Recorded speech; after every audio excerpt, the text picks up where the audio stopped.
আমি এসেছি খিলগাঁও থেকে ঢাকা।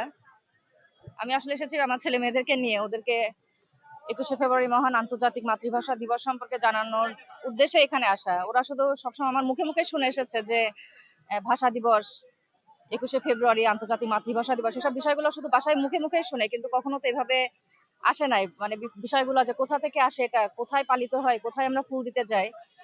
তো বেশ কিছুদিন আগে থেকে আমার ছেলেমেয়েরা বলছিল, আমার মেয়ে আমার ছেলে, যে মা আমাদেরকে দেখাতে নিয়ে যাবা কোথায় আমরা ফুল দেই শহীদে। পুরাটা রাস্তা বলতে বলতে এসেছে যে 1952 সাল কি, 1971 কি, এসব বিভিন্ন প্রশ্ন ওদের মনে। হ্যাঁ, 21শে ফেব্রুয়ারি সম্পর্কে জানানোটাই, বাচ্চাদেরকে জানানোটাই হচ্ছে আমার মূল উদ্দেশ্য। বিগত বছর আমি আসার সাহসই পাই নাই, সত্যি বলতে, অনেস্টলি বলতে বিগত বছর আমি বাচ্চাদেরকে নিয়ে আসার সাহসই পাই নাই। আলহামদুলিল্লাহ এবছর সেই সাহসটা পেয়েছি, যেখানে আসা যায়। আমরা মনে করি যে মানে কথার মধ্যে বারবার ইংলিশ নিয়ে আসলে, হ্যাঁ, ইংলিশে কথা বললে বা বাংলা ইংলিশ মিলিয়ে, যেটা এখনকার জেনারেশন যেটা বলে, আমরা এটাকে অ্যাপ্রিসিয়েট করি যে খুব স্মার্ট, মেয়েটা খুব স্মার্টলি কথা বলছে। আপনি এখনকার বাচ্চাদেরকে জিজ্ঞেস করে দেখেন, তারা 1952 কি, 1971 কি, এগুলোর মধ্যে তফাৎ ওরা জানে না। নববর্ষ পালিত হয় যে এপ্রিল মাসে, 14 এপ্রিল বাংলা নববর্ষ, এটা ওরা জানে না যে বাংলা কত তারিখ, শুধু পালন করতে হয়, এটাই করতে হয়, তাই করে।